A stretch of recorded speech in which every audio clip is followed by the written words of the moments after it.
전 남편을 살해한 혐의로 구속 기소된 보유 정인을 처음으로 법정에 나섭니다.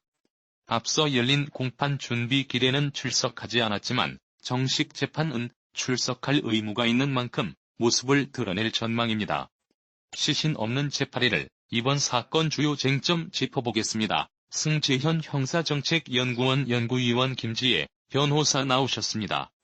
멀리 하십니까 생각합니다. 안녕하세요. 자, 내일 오전 10시 저 우리 종의 정식 조건 판인이 열립니다. 현빈의 살인과 삭제 송괴 은일인데요. 무엇보다 이제 고유 저 어떤 표정 또 어떤 태도를 보일지 어떤 죄수할 것인가에 관심이 모아지고 있습니다. 재판에 앞서 보유점은 과연 어떤 전략을 세우고 있을까요?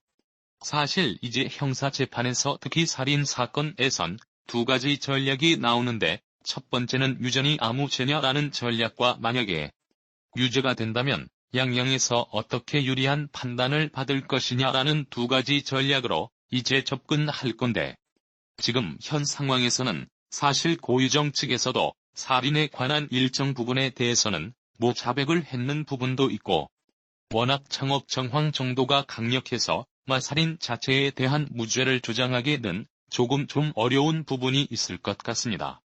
그래서 지금 고유정 쪽에서 주장하는 것은 살인했는 것은 맞는데 이것이 계획적인 살이 아니라 우발적인 살인이다. 즉 남편이 성폭행을 하는 과정 속에서 일어난 우발적인 살인이지 결코 계획적인 살인을 아니라 이렇게 주장할 것으로 보입니다. 표정이 나고 행동 등에도 관심이 쏠리고 있는데 고유정 교도소 안에서도 자신의 얼굴이 TV에 나오는 걸 좀 부담스러워 한다고요. 사실 이제 지금 저희들이 지금까지 봤는 모든 모습은 대외적으로 나올 때에는 머리를 이제 밑으로 내려서 사실 얼굴이 보이지 않았는데 지금도 이제 201호 법정에서 재판을 받게 되는데 이 101호 법정 이 좌석 썰어 67개의 좌석 쓰고 아마 입소까지 합치면 77석 정도 된다고 합니다. 그래서 법정 질서 유지를 위해서 방청권을 소지자에 한해서 지금 재방청을 허용하고 있는데 여기서 우리가 조금 고민해야 될 부분은 과연 이런 부분에서 법원에 재판장의 허가가 있으면 촬영 녹음 등을 할 수 있는데 과연 재판장이 이걸 허가할 것이냐 허가할 때는 두 가지 쟁점이 있습니다. 첫 번째 장점은 재판장이 피고인에게 묻고 피고인이 허락할 때 원래 촬영을 허가하는 건데 두 번째는 그 피고인이 허락하지 않는다 할지라도 공공의 이익을 위해서 그것을 촬영하는 것이 훨씬 더 공익이 위해서 크다고 하면 촬영을 할 것인데 아직 그 부분에 대해서는 명확하게 나온 바가 없기 때문에 보통만 공판 직전에 촬영하라고 판정에서나마 촬영이 검치된다고 본다면 아마 지금 공판장 안에서 고유 전걸 울이 나오는 것은 조금 어렵지 않나 이렇게 생각을 합니다. 핵심 인물로 나누어서 전생점을 살펴보도록 하겠습니다. 첫 번째 쟁점이 전 남편을 살해한 의도가 과연 무엇이었는 게 백살이 되느냐 아니면 우발살이냐가 굉장히 중요한 재판 핵심 될 것 같습니다.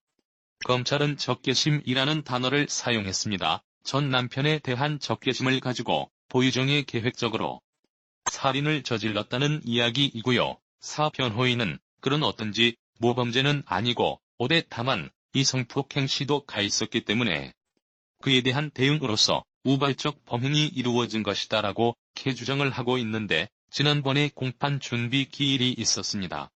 그때 이제 판사가 이렇게 물어봤어요. 제 한쪽 캐릭터 살인을 주장하고 한쪽 무발작 범행을 주장하는데 그거에 대한 어떤 정확한 근거와 입증 방법을 제시하라 라고 이제 지시를 했습니다. 그래서 특히 내기 적개심이라는 단어에 대해서 이것이 입증 가능한가 이렇게 검찰 측에 해지를 했고요.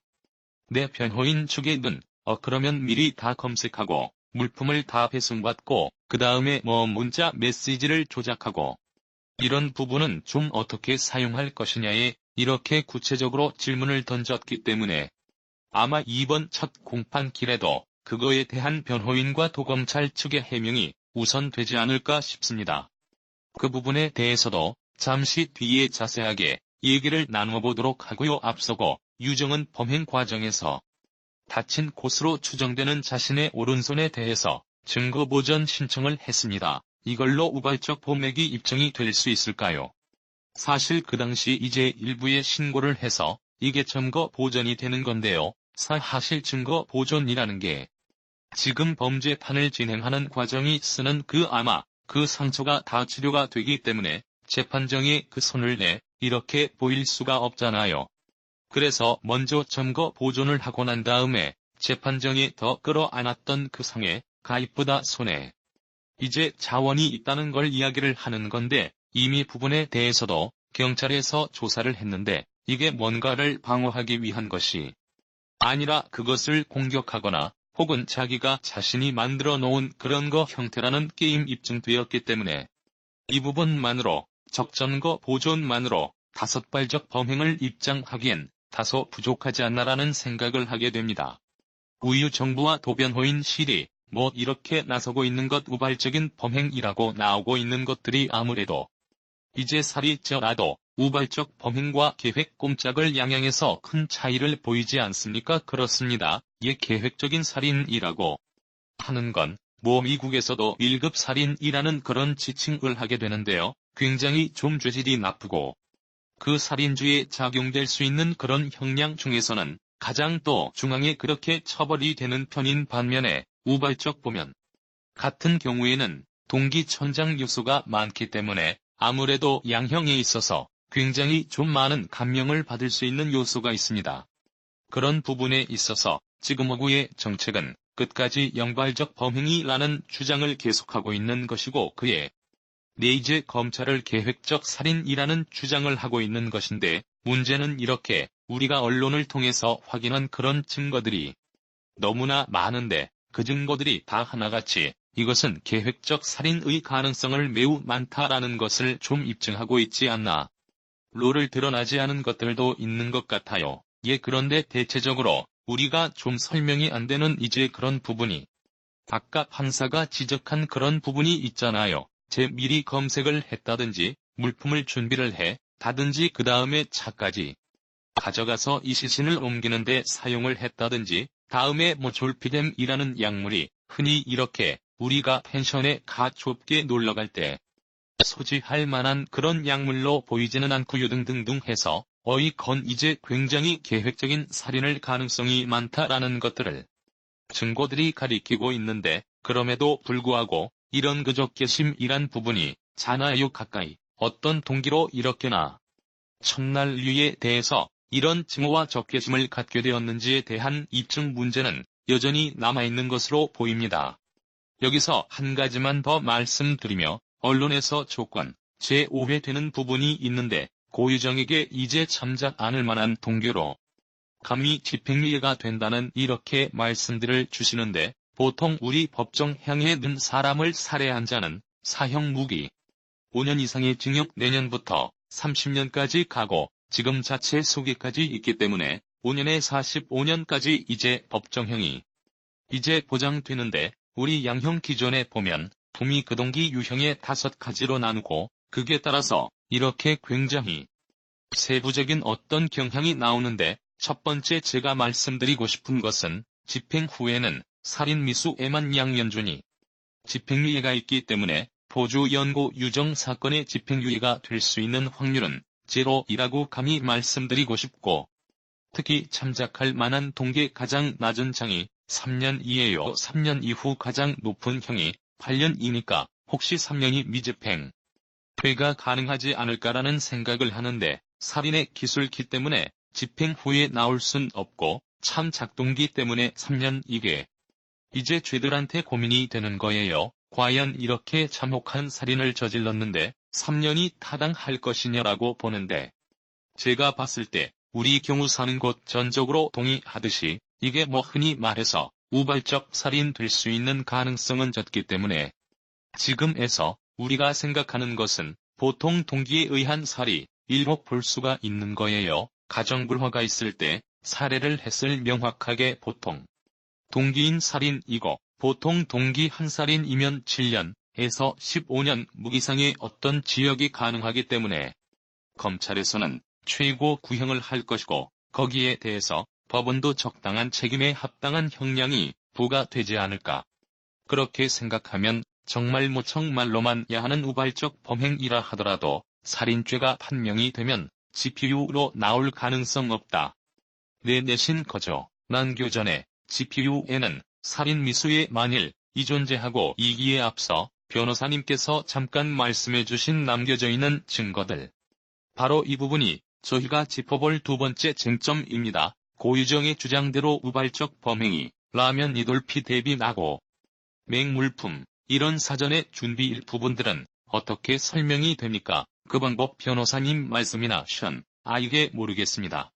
지금 새로운 변호인이 이제 원래는 사퇴했던 변호인이 다시 이제 사선 비원 어떤가 국선이 아니라 개인적으로 이제 번의회 노사 스님 길을 내고 들어가서 뭐라고 말씀을 주셨는가면 내가 꼼꼼히 사건 기록을 읽어보니 그 안에는 우발적인 범행을 입증할 수 있는 객관적인 증거들이 있다라고 말씀을 주셨는데 사실 잘 모르겠습니다.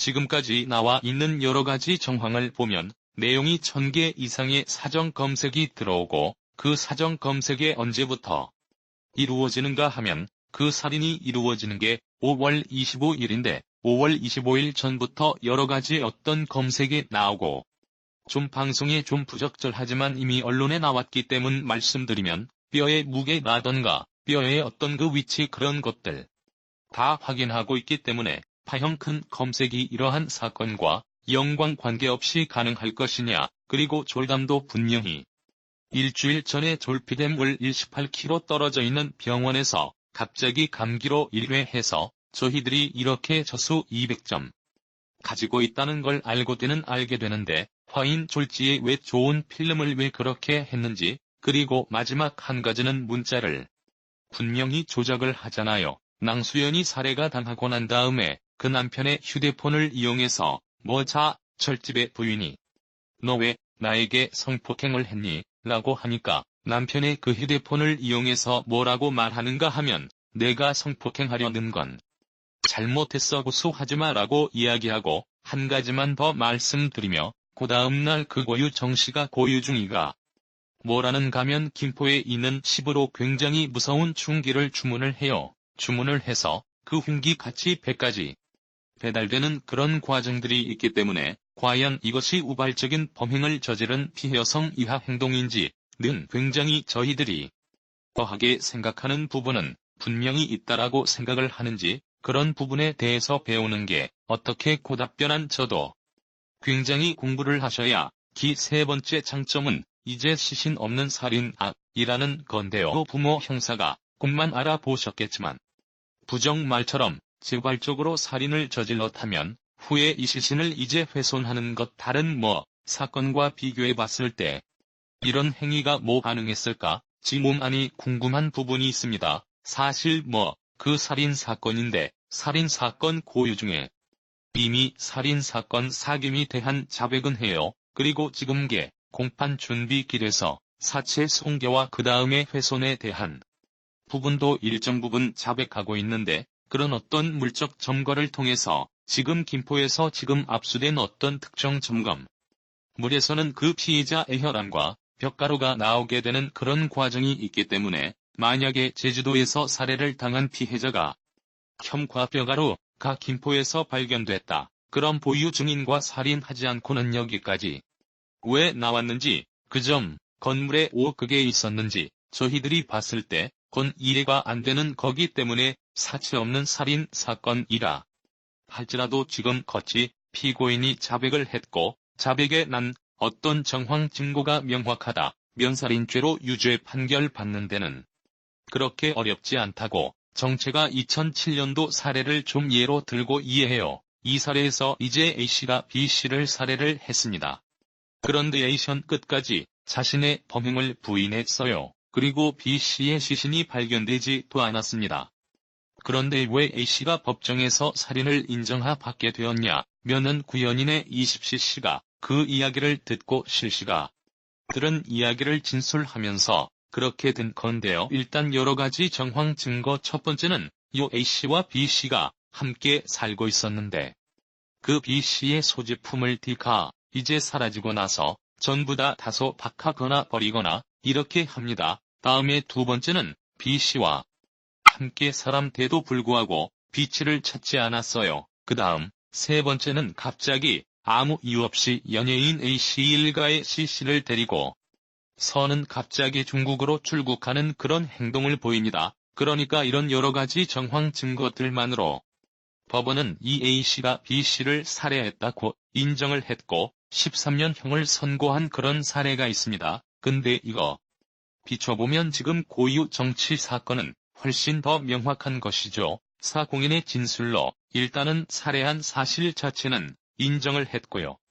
뇌가 만통기 부분에 다툼이 있을 뿐이고 그리고 뭐가 드너가 발견된 그런 범행에 사용된 물건 등 그 정황 증거를 입증할 만한 그런 증거들이 89개라고 그렇게 이야기를 한가 굉장히 지금 친구가 풍부한 사항이기 때문에 유죄 인정 자체에는 전혀 문제가 없을 것이다 합니다. 예씨를 찾지 못하더라도 큰 변수 되지 않을 것이다라는 거 전방 주셨고요.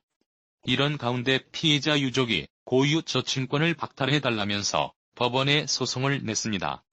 그리고 보정 이걸 거부한 것으로 전해졌는데 검토를 한 후에 최종 선고가 이루어지게 될 텐데 고일종의 그 친권 상실 여부 어떻게 좋아하십니까? 친권 이상술될 것으로 보이는데요. 왜냐하면 이제 우리나라 민법상 친권자는 이 미성년자에 대한 소지, 정권, 증객, 원대리권 등등을 모두 가집니다. 아까 지금 현재 고유 정씨가 매우 빠른 시일 내에 이국음 생활에서 풀릴 가능성이 거의 없어요. 그런 상황에서 이 미성년자인 자녀의 친권을 행사를 해서 이뤄서 학교에 입학을 시킨다든지 병원에 데려간다든지 등등이 어떤 중요한 결정을 사실상 할 수 없는 그런 상황이기 때문에 물론 중대범죄를 저지른 적범죄자 신분이라는 것도 있지만 사실적으로 친권 행사가 굉장히 없고 불가능하다라는 부분 그래도 이게 우리가 친권자를 정할 때는 어떻게 해서든 간에 이 미성년자의 복지를 가장 중요한 판단 기준을 생각한다는 점에서 다행히 오니 이제 다른 친인척 사이에서 친권자를 지정하게 될 것으로 보인다. 문제 하나만 더 짚고 넘어가죠. 고유적을 눌렀어요. 여기에 하나 더 있습니다. 바로 예산의 그 아들의 그 사랑 사건인데요. 경찰이 좀 본격 수사를 하고 있는데 어떻게 진행되는지 궁금합니다. 사실 이 사건이 6개월이 넘은 사건이에요. 는 사건이고 사실 지금까지 직접 점거가 전혀 없었기 때문에 경찰 내부에서도 의견이 분분한 것으로 나오는데 사실 경찰 쪽에서 두 가지 저희들의 어떤 차 안에서 바이든 첫 번째 고유 정의 이 아이에게도 계획적이고 그런 어떤 그 바탕 속에서 살인을 저질러느냐 치밀하게 계획된 살인이냐라는 점과 아니면 정말로 지금까지 전례가 없었어요. 전혀 없었는데 그 아버지가 정말 자는 과정 속에서 실수를 해서 어린아이가 사망 있는 약밭을 시사냐를 봐야 되는데 여기서 제일 요철이 들이봐야 되는 한 가지 주안점은 10분 동안 눌려서 압사해서 질식사를 받았다. 이렇게 부금속 영수가 나왔기 때문에 그러면 과연 10분 동안 그렇게 다리에 눌려서 사망할 수 있겠느냐라는 점에 대해서 다시 경찰이 조금 진지하게 고민해서 이런 부분도 사실 경찰이 보여주는 경찰이 능력이거든요. 그래서 책임이 있는 자에게 정확한 영소죄가 될 수 있도록 끝까지 최선을 다해 주시기를 부탁드리겠습니다.